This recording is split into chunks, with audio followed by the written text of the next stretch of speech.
I took a look and a listen to Donald Trump's speech yesterday on his economic plan. And in my opinion, he's full of shit. This is just a warmed over version of trickle down economics, which didn't work, and this one won't work. But more so than anything else, Donald Trump's plan is basically geared to benefit people of means, people of wealth, basically the 1%. And on top of that, he has no way of paying for his plan. It's estimated that this plan will add somewhere in the vicinity of $8 to $11 trillion to the national debt.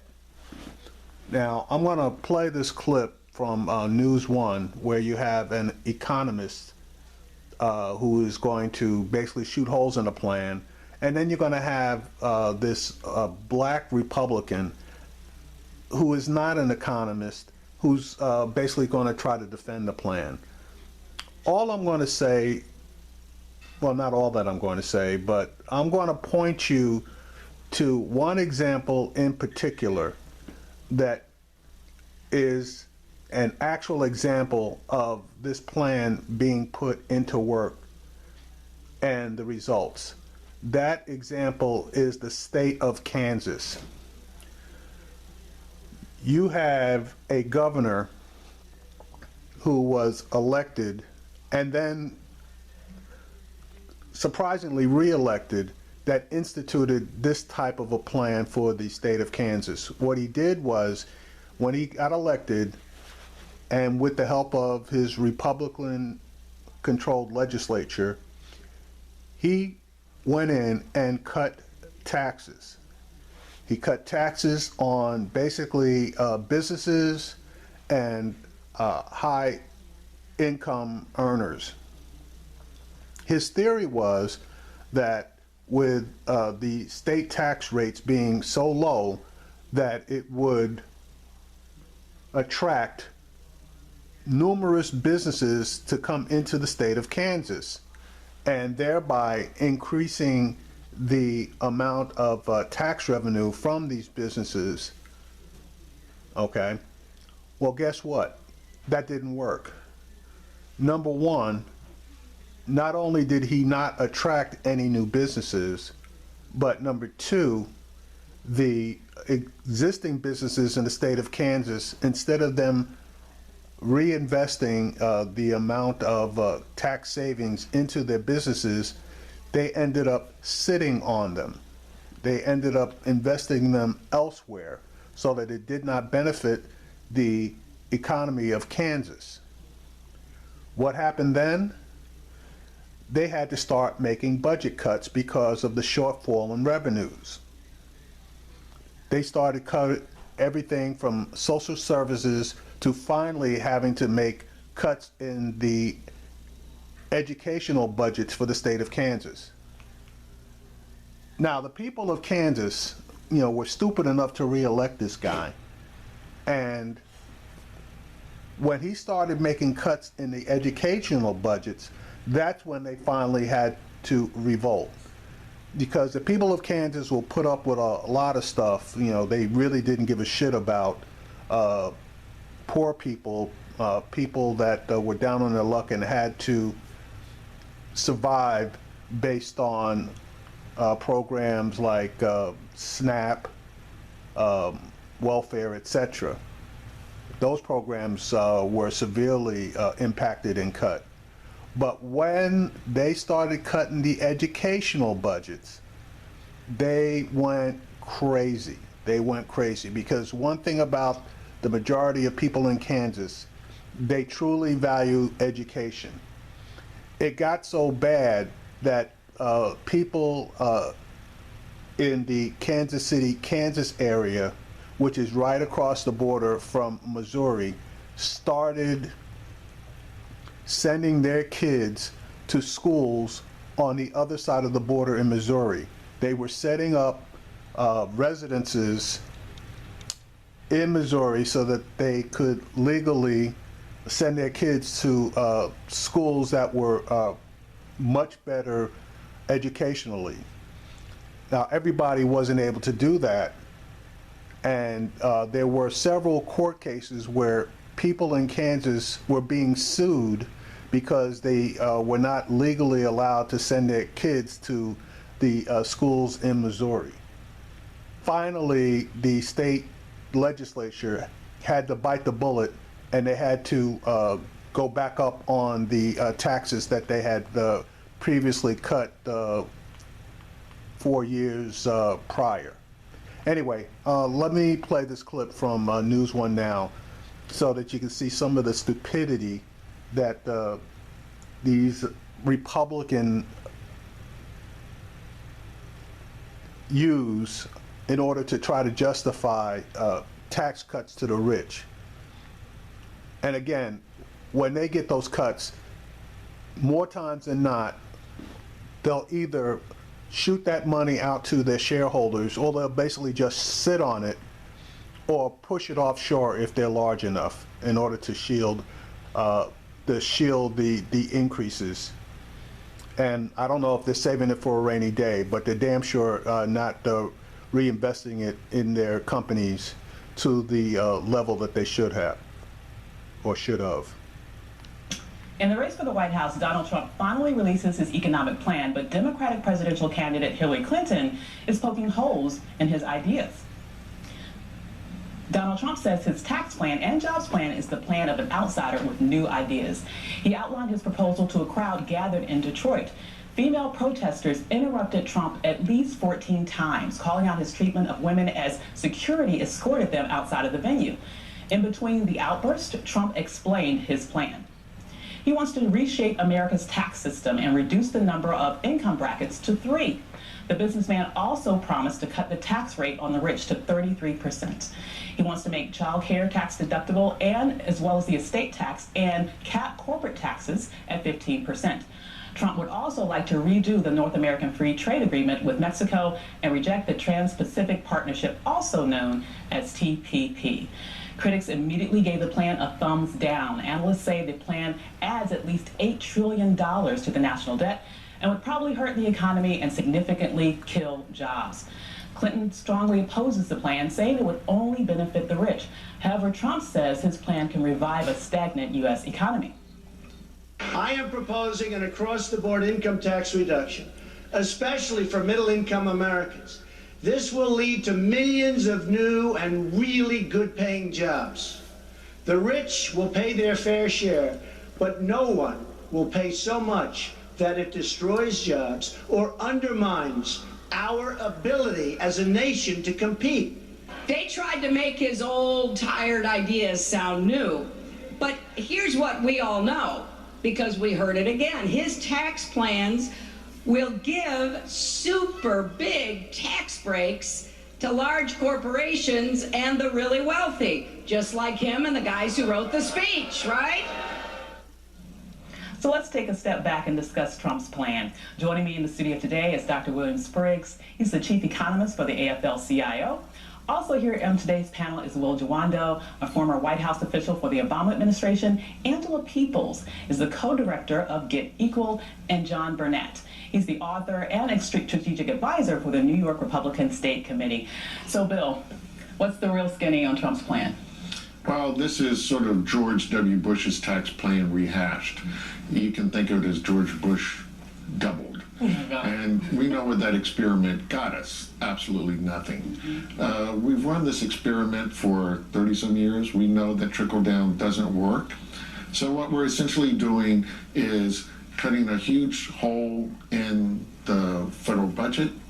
It goes to the top, and we've seen no evidence that this generates investment. It definitely doesn't generate jobs.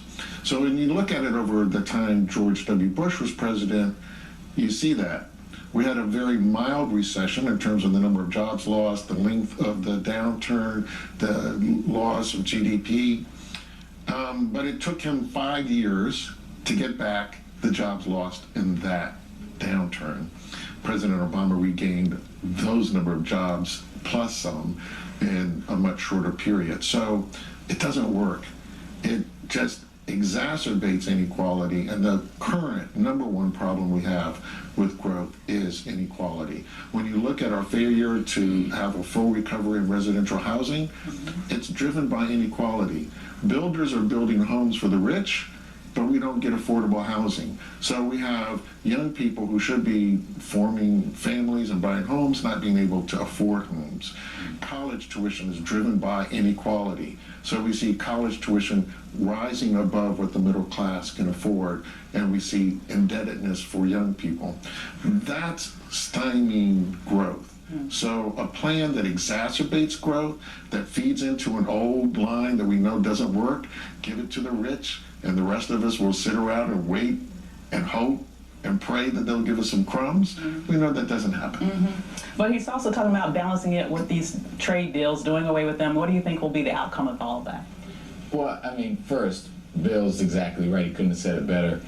We've seen a more recent example. If you look at Sam Brownback, the former senator and now governor of Kansas, who took this philosophy and lowered taxes for everybody, for the rich, and now is having to borrow out of the state trust funds to pay for things, and the state's falling apart. They've been downgraded. Their economy is suffering.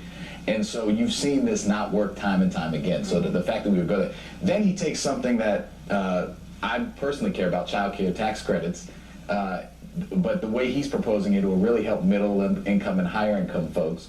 And if you wrap that all in, I have 3 young daughters. It's a diaper. If you put spray a diaper with perfume, it smells good for a second, but it's still going to stink. So, so I think, and then he hasn't said he's going to pay for it. So it's just a continuation of bad policies. I think that's the troubling thing about this campaign, is that it's just a continuation of bad policies. Not only is the conversation not based in the reality of where our economy is. Yes, the recovery has missed a lot of people, and there is a specific set of the community that actually needs to find access to better paying jobs, right? We have a lot of people who are recovering into part-time jobs or jobs that their wages are stagnated, but Donald Trump's plan doesn't do anything to address that, right? These cuts to the rich, these presumed business or job creators, which we have not necessarily seen the return on job creation from the extremely investments in the extremely wealthy. But let's say that these folks create jobs. We haven't heard anything about how we will incentivize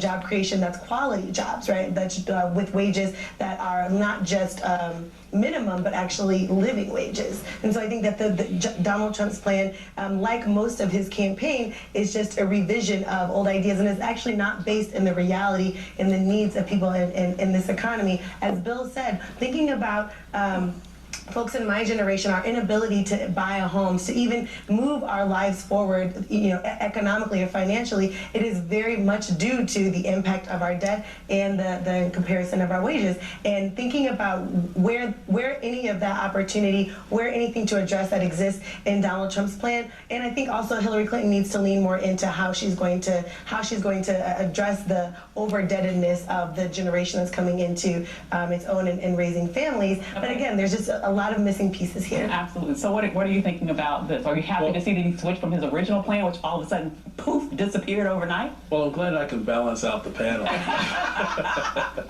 Well, I think that. Can you add some more information to this economic plan too? Let's look at what has been working. When we look at Florida and Texas, 2 states that don't even have state income tax.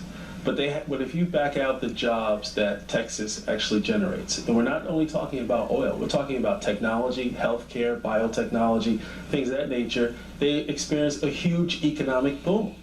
So if we take that same principle on the state level and apply it to the federal level, like Donald Trump is proposing, we should experience an economic boom. Yeah. One of the things what has happened in the past where trickle-down economics has worked on a national scale? Exactly when in our nation's history is that? Let me say something real quick. Florida and Texas do not have state income taxes, but they have other taxes that more than make up for the lack of a state income tax. They have very high taxes as far as usage is concerned, road usage. Okay, truckers get murdered on the taxes they pay for registrations, anything to do with road usage, commercial plates, etc. Also, Texas has, if I'm not mistaken, their property tax rate is about 2.5% plus add-ons. So you get hit pretty good as far as your property taxes are concerned. The sales taxes that are generated are pretty much in line. Their current rate is approximately 8.5 to 8.75% plus whatever a city wants to add on itself. So Texas is doing pretty well as the amount of money that's being generated. But again, Texas does have does give breaks to businesses that come into the state where they are either given tax abatements on income taxes, or business taxes, I shouldn't say income taxes, business taxes, and they're given all kinds of incentives. And it's picked up by the fact that with the increase in their the hiring of people, everybody is looking at this the wrong way. If you really want to get the economy moving again, you need to get money into the hands of consumers, people that are actually spending money. You turn around and give a person who's making, $20,000 a year, you give them another couple of $1,000s, they're going to spend every dime of it, and it is going to work its way through the economy and ultimately work its way pretty much all the way up to the top. Okay, and then they're going to do whatever they're going to do with it, but it's going to work its way up. Okay, because those are dollars that are going to be spent. You give a guy at the top, a multi-millionaire, another million or two. He's not going to spend that million or two. He's going to turn around and either save it, stick it in the stock market somewhere, or turn around and potentially ship it offshore somewhere to a factory where he can generate more goods that are going to come over here, and people are going to attempt to buy it. But that money pretty much, and it's proven that if that money goes to the top, it stays at the top. If the money goes to the bottom, it'll work its way to the top. So these guys with trickle-down economics, that's just a bullshit way of giving people that support you more money in their pockets. But here's the thing. When you run a business, you don't just focus on finance. You focus on marketing. You focus on distribution. You focus on supply chain. So that's what Donald Trump is doing. But isn't it true that past performance is the best predictor of future performance? And see, now he just threw out a whole bunch of bullshit. What does marketing and distribution have to do with job creation? Not a damn thing, okay? The marketing plans that are in place for these larger corporations, they're already there, okay? And they're going to keep those in place. If you give them a tax break, what are they going to do? Do more marketing? No, they're just as successful sitting there doing nothing with a tax break, making more money, so they don't have to make any further investments if they choose not to, and a lot of them choose not to. Not running he's not trying to run a business. He's trying to run a country. We can sing together, but we can't talk at the same time. I'm interested. So the thing is, when you look at it, when you run all those things and do it well, you have a successful business. One of the things in this tax plan is that, and I haven't heard it from anyone else in the last several presidencies, right? How will you get the offshore funds to come back on shore? They're not going to bring that back on shore. Like he's doing in his business? He's not bringing. No one is not going to bring that money back on shore at a 40% clip or 33%, right? So if we reduce it.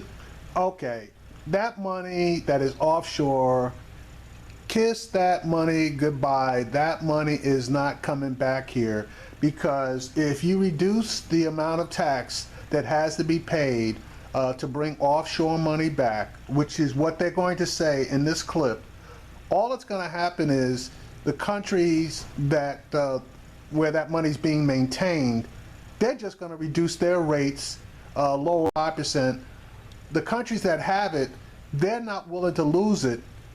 So they're basically going to say, well, they're charging 5, I'll just charge 4. 4 is better than nothing. They charge 4, I'll just charge 3. 3 is better than nothing.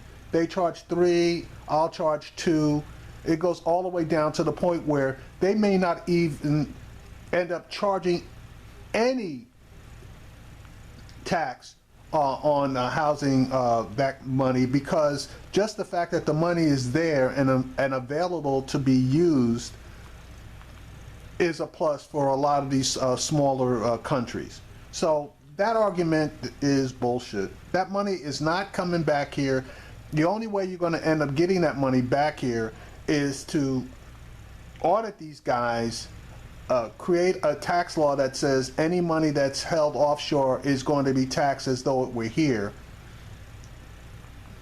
Good luck with that one. But if they could get that one through, that would force that money back here, because whether it's there or here, you're going to tax it at a higher rate, and then they're going to get hit with the money being in a foreign country and being taxed there too. They'll be taxed twice. They'll be smart enough to say, look, if I'm going to get hit twice, I might as well just bite the bullet, pay the taxes that are due on this side, and keep the money, generated here, keep that money here. Down to 10%, we have an opportunity to bring in $1 trillion to $3 trillion of new capital. I have to hear what Bill would say in response to that. You're not going to do it at 15%. We are in a global race to the bottom when it comes to corporate taxes. You can find any island nation in the world that's willing to say 2%, 1%, no percent, in order to get a crumb from the profits that get offshored. That's what I said. So the solution isn't for us to lower our rates. The solution is, as President Obama is currently doing, and the rest of the world is doing, to try and go after this tax evasion and have a real meaningful tax floor. But going a race to the bottom, you're not getting that money to come back. That is a catastrophe. I think that's a false narrative, number one. No, Again, it's a true narrative. We have to run run America like a business. All these things, all of these things running, all of these things. Through an electoral I'm not here to argue, but all these things running effectively. What you just mentioned has to deal with trade deals. It's not Let's trade deals. renegotiate those. That's bullshit. That's got nothing to do with trade deals. That has to do with people grabbing their money and shifting it elsewhere. That's got nothing to do with trade. Trade's a whole completely different subject.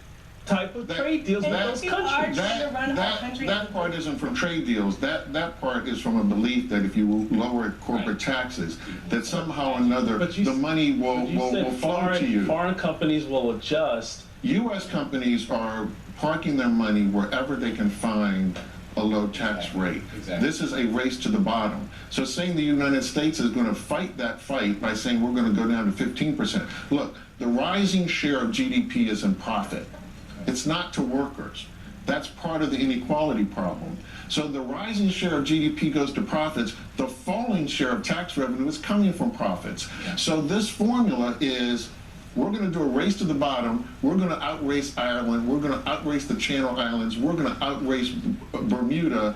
We're going to outrace the Cayman Islands to see if we can get down to 1%. If you're running an island, you don't care if you get 0.5%. But you can't run the United States of America on 0.5%.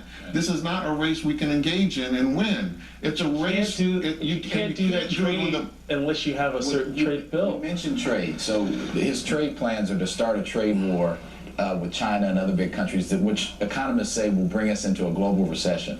And let's not mention his temperament, right? So well, 50 Republicans already have, and they said it's ridiculous. Senator Collins yesterday saying she's not going to support him in Maine. So I think, I know we got to go, but I just think his temperament, these trade deals are further examples of bad economic policy that's not going to benefit America. So Bill's talking about bringing the money back. We're certainly not going to get China to stop devaluing their currency. I'll just say that if we're going to run this country like a business, let's just hope we don't run it like his 4 bankrupt businesses, because that looks like that's the There's $2 million in the Speaking of this, Yeah, so Trump's economic plan, it's a no-brainer that it can't work. And again, I'm of the mind that if you put money in the hands of people that will spend it, and America is a consumer-based economy, and the people that consume are the people that are at the lower end of the economic scale into the middle of the economic scale. They are going to spend estimated 105% of their disposable income. How do you spend 105% of your disposable income? Loans and credit. Okay? The people at the upper end of the economic spectrum, they're not going to spend their money. They're going to have savings, stock investments, etc., etc., etc. So, bad idea, Mr. Trump.